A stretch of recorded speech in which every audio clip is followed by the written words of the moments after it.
Hello, hello. Good morning, noon-ish. My name is Nick Kirpin. I am an instructor with New England Base Camp and a unit leader for 71 Dorchester. And today I want to share with you something that I really loved as a kid and I still enjoy now, and that is optical illusions. So, it's really easy nowadays to go online, find compilations of the 13 best optical illusions, but I wanted to do something a little bit different. I wanted to show you some that you can actually create and show off yourself. So to get us started here, we're going to take a look at this sheet of paper here. I want to make sure there are no tricks. I have two lines. This is a classic. The question I want to ask is, which of these is longer? And the obvious, in quotes, you can't see the air quotes because they're behind the camera, answer is that the bottom one is longer. It looks that way, so it has to be right. And this is where optical illusions get us, because it turns out if I take a ruler here, both of these are exactly 3 inches long. Let me see if I can get that up close. So here we are, 3 inches. And 3 inches. The fact that the bottom one looks longer is, of course, because of these little brackets going out instead of in, but that doesn't actually change the length of this guy, which is what we're supposed to be measuring, but our brain doesn't see that. And even though objectively you can look at this and be like, oh, of course they're the same, I've seen this illusion before, it's really hard to tell that off the bat. And to do this one, literally all you need is a ruler and a sheet of paper and a marker.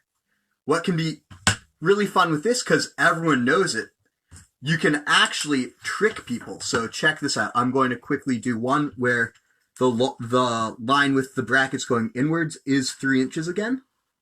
There we are. Brackets going inward. And then I'm going to do a line that's 2.5 inches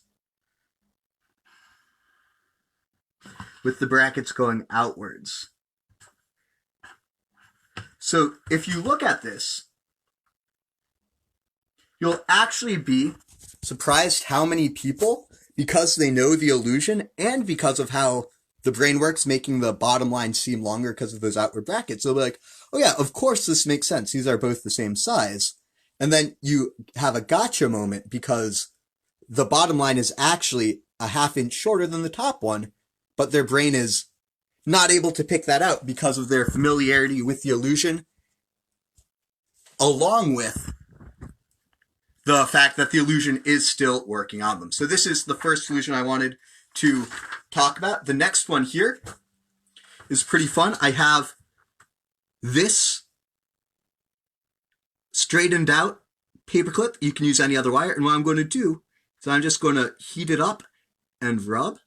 And right before your eyes, you can see that I bent the wire.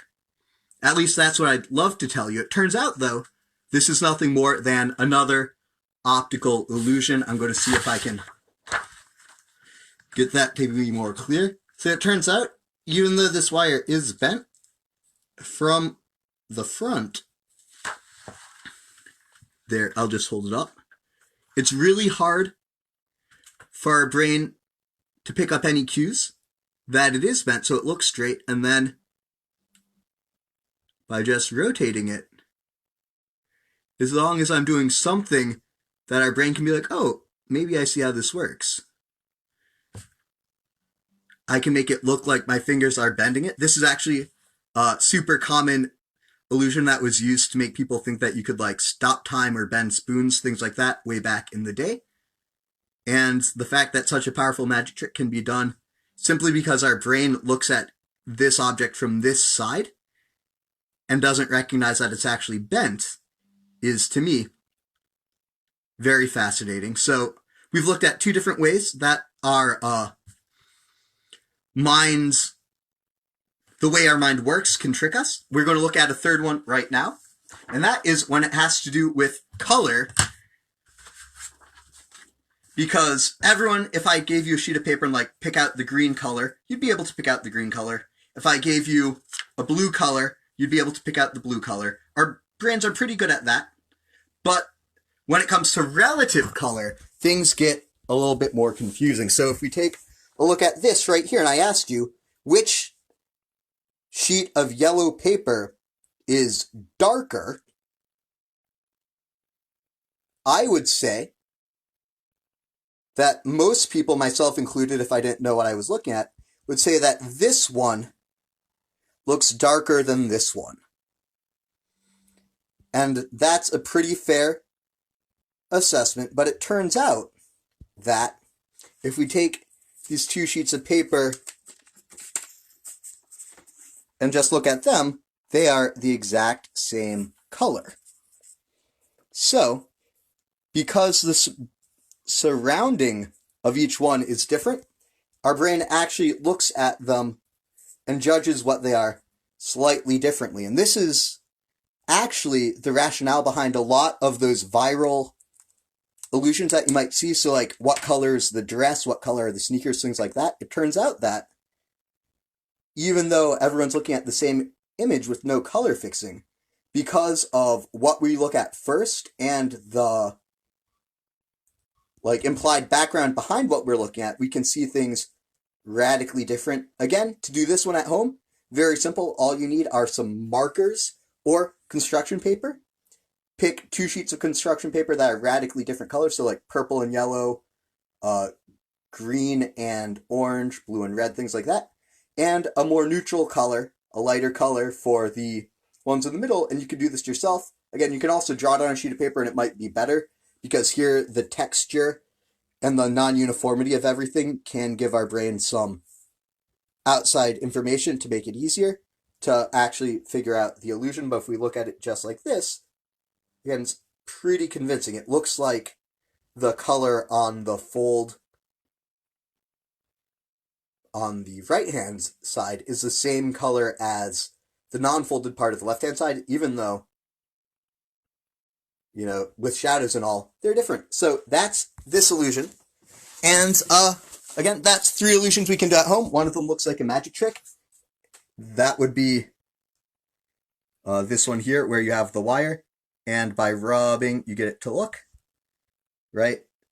And that one is probably my favorite. And the reason I like these, and the reason this connects to the Cub Scout Adventure, Curiosity, Intrigue, and Magical Mystery, as well as a couple of the other ones that involve both science and optics, is that the difference between just an optical illusion and a magic trick is presentation. And oftentimes the best sorts of magic tricks are ones that use people's own brains against them. So those are some fun optical illusions. Try them out at home. See if you can get anyone, and especially knowing how they work. Again, you can fiddle with them so that they still look the same, but they actually aren't, and see if you can catch anyone on that. You know, the burden of knowledge is what I call that, because so many adults, so many older people have seen these illusions so many times, they think that they are immune to them, they've solved them. So if you swap them up and you, again, have different sized lines, but you do the illusion anyway, so they're just going to automatically assume, and their brain will confirm, because this line does look longer than it is. Oh, these are the same, and you can get them on that. Anyways, I hope you guys enjoyed. I would love to cut and do one, now that we've talked about optics and how it can apply to magic tricks. I'd love to do something along the lines of teaching some more magic tricks. Let me know if that's something you'd want to see. And thank you for watching. I'm Nick Kirpin for New England Base Camp. I hope you have a lovely day. Stay safe, and peace.